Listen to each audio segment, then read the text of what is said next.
Estimados alumnos, la Facultad de Ingeniería Industrial y Sistemas presenta Modelado Conceptual de Datos, a cargo del ingeniero Tino Reina, ingeniero de Sistemas UNI, magíster en Administración ESAN, doctor en Ingeniería de Sistemas UNI. En nuestra sesión introductoria tocaremos los siguientes temas. En primer lugar, la problemática actual del modelado y cómo el modelado robusto de datos es una respuesta con la intención de resolver esta problemática. Seguidamente tocaremos las diferentes categorías de modelos para saber ubicar exactamente en cuál de estas se encuentra nuestro modelado conceptual. Y terminaremos con los conceptos de arquitectura de datos. Bien, problemática actual. Bloque requerimientos funcionales. Los requerimientos funcionales son justamente todas las características de funcionamiento de un sistema. O sea, esta forma de operar es clave tenerlo claro para que el sistema salga de manera correcta. ¿Cuál es el problema en este bloque? Justamente la fuente de obtención de la información del sistema. Una fuente deficiente. La causa, que la fuente principal de este bloque es el usuario.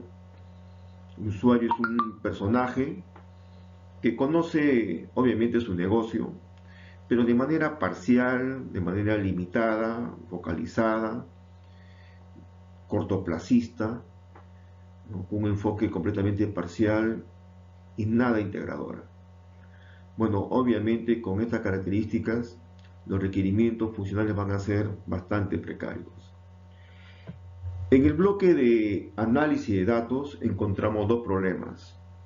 La primera, la técnica para hacer análisis de datos es empírica, por lo menos en un alto porcentaje de los especialistas que se dedican a este tema. Hablemos fácil, encima del 90%. La causa es que no aplican técnicas formales, aplican su sentido común, su mejor criterio, su experiencia, pero no basta para llegar a plantear correctamente los modelos. Como vamos a ver más adelante, técnicas, por ejemplo, como la semántica, como la ontología. ¿Okay? El segundo problema en el análisis es el enfoque para el modelado. ¿Cuál es el enfoque que se le da? Es hacia lo tecnológico, cuando debería ser hacia el negocio. ¿Y cuál es el porqué? ¿Cuál es la causa? La causa es el paradigma del ingeniero. Es increíble, pero ¿cómo nos forman a los ingenieros? Nos forman para resolver problemas de la manera óptima. Y eso está bien. Y lo hacemos bien. Pero el problema justamente está en el problema que nos traen. Si nos traen problemas puntuales, reducidos, cortoplacistas, nuestra solución va a ser en ese sentido. Por tal motivo, el modelo va a resultar pues un modelo precario con estas características. En el bloque de síntesis de arquitectura, el problema es que no es posible aplicar un checklist o una lista de control de los componentes de arquitectura, ya sea en cantidad como en calidad. La causa es que no existe este patrón de arquitectura. ¿Okay? Así de simple, un patrón aceptado de manera universal, consensuado, no existe. Como consecuencia, encontramos un modelo deficiente y lo más complicado es que va a generar alto costo de mantenimiento en el software en su fase producción. En el gráfico podemos observar cómo ha ido variando el costo de mantenimiento de software del área de tecnología en las diferentes empresas a nivel mundial. Desde los 70, 80, 90, los costos entre las actividades de desarrollo de sistemas y mantenimiento han ido variando, y como observamos, si bien es cierto, en sus inicios el mantenimiento era del 40% en promedio, este fue creciendo de una manera ya muy alta. Alrededor de los años 2000 ya estaba del 80% hacia arriba. Definitivamente en el año 2000 ya se volvió inmanejable. Muchas empresas a nivel mundial, inclusive aquí en el Perú, optaron por comprar software de categoría mundial, los llamados ERP, como el SAP por ejemplo, que a pesar de ser muy caros, pero resolvían el problema de los continuos mantenimientos y los costos elevados que traen estos mantenimientos. Ahora, la palabra mantenimiento no tiene por qué ser una palabra negativa. Todo sistema requiere un mantenimiento en su etapa de producción. Pero tenemos que diferenciar dos tipos de mantenimiento. El mantenimiento ligero del otro, que es el mantenimiento pesado. ¿Qué deberíamos entender por un mantenimiento ligero? Aquel que hace cambios sencillos, livianos, vale decir de forma, no de fondo.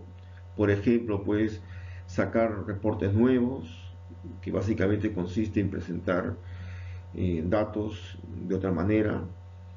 Obviamente es como que si un edificio, una casa, pues no quiere pintarla. Obviamente son costos normales y naturales que se le hace al sistema. Pero ¿qué hay con los mantenimientos pesados?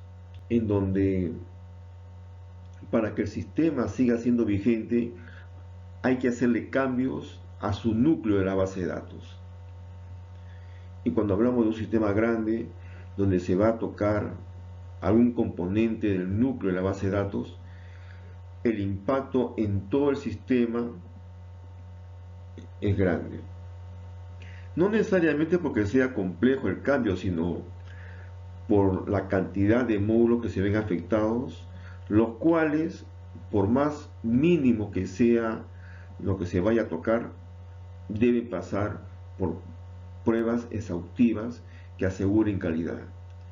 Solamente en hacer estas pruebas ya genera un alto costo de recurso humano, horas hombre.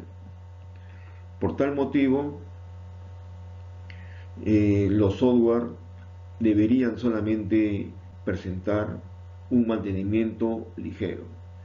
Bien, ¿qué hacer para resolver estos problemas de altos costos de mantenimiento? La solución está pues en un modelado robusto. Y justo hablar de modelado robusto de datos, para lo cual comenzamos con el concepto de sistema. Y ya sabemos todos que es un conjunto de elementos que persigue un objetivo común. Si quisiéramos poner un ejemplo sencillo, por ejemplo, un sistema académico, ¿ok? Conjunto de elementos para formar profesionales, hacer investigación, ¿no? Entre los elementos principales podemos mencionar docentes, clase académica, alumnos, entre otros. Gráficamente lo podemos representar por un círculo que envuelve estos tres elementos.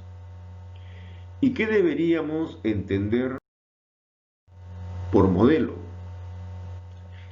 Modelo es la estructura lógica de estos elementos que soportan al sistema. Y si seguimos con el ejemplo anterior, vamos ahora a presentar pues un sistema académico público en el cual vemos que los elementos tienen una estructura lógica determinada. Y si presentamos un sistema universitario privado, vemos que esos mismos elementos tienen otra estructura lógica que va a tener como consecuencia una operativa distinta uno del otro.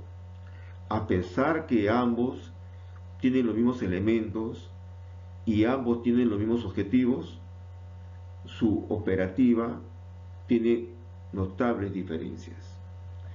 La causa de esta diferencia está en el modelo que lo soporta. Bien, con este concepto de lo que es modelo, ¿cómo debe ser la estructura de este modelo? Que organiza estos elementos relacionados. Hay dos posibilidades: que la estructura esté completamente definida, lo cual es lo correcto. Tenemos un sistema duro, un sistema sólido. Por el contrario, si la estructura no está del todo definida, se le va a considerar un sistema blando con muchos errores, muchas omisiones que pueda presentar si es que se quiere implementar en un software. Con esta perspectiva, entonces, un sistema que puede operar bajo un modelo 1 o a su vez con un modelo 2 o un modelo 3, etcétera. Es decir, que el sistema está preparado para operar de diferentes modalidades, diferentes matices. Podemos decir que este sistema está soportado por un metamodelo, que es justamente el modelo de modelos. ¿Qué significa esto, que modelo de modelos? Significa que es un modelo que puede generar diferentes modelos particulares, llegando a nuestra primera conclusión, que el concepto de modelo robusto tiene que ver con un metamodelo. Es así que para tener todo el panorama completo, decimos que para un modelado robusto, la estructura de estos elementos debe ser bien definida para tener sistemas duros. Las entidades o elementos que estén de manera completa, definida de una forma que no tenga ninguna omisión, las relaciones entre estas completamente precisas. Todos estos elementos tienen en su interior información. Y aquí, bien, pero ¿cuál debe ser el conocimiento sobre estos elementos? Llámese docentes, clases académicas, alumnos. Sabemos intuitivamente que son entidades que están formadas por atributos o datos, como veremos más adelante, y que obviamente estas entidades deben estar relacionadas también a través de otros datos. Hasta aquí nomás podemos observar una cantidad interesante, apreciable de datos que tienen que ser sometidos a estudios y análisis para entender el significado de cada uno de ellos. Pero ¿cómo lo deberíamos hacer de manera que nadie pueda cuestionar estos conocimientos al que podamos arribar? Es decir, el tratamiento de la información sobre estos elementos para que obtengamos un conocimiento con categoría universal. Categoría universal, es decir, un nivel alto, universal, donde nadie pueda cuestionar porque debe estar consensuado y no bajo una perspectiva personal de un analista. Cuando hablamos de categoría universal, estamos diciendo que estamos trabajando sobre conceptos donde nadie pueda cuestionarlo, refiriéndonos a técnicas como la semántica, entre otras. En ese sentido, vamos a presentar lo que es la llamada triada semántica. ¿En qué consiste esta triada? Bueno, de hecho, triada viene de 3 elementos, en donde todo objeto del mundo real, sea visible o sea abstracto, pero que sea que pertenezca a nuestro mundo, siempre va a estar representado por un metadato, un atributo, y siempre va a tener un significado. Justamente el significado que nos da la semántica es un significado universal del dato. Por ejemplo, sobre este objeto real, que todo el mundo sabe de qué se trata, representado por un atributo llamado dinero, el cual significa pues que es un instrumento para hacer pagos, sea de bienes o servicios, y este dinero puede ser físico, puede ser electrónico o cualquier otro tipo con capacidad de pago. Entonces, nuestras entidades deben aplicar semántica a cada uno de sus atributos, y nuestras relaciones deben aplicar semántica a cada una de las entidades que participan en ella. De esta manera, podemos arribar a que nuestro sistema robusto debe estar soportado por un modelo robusto de datos. Gracias.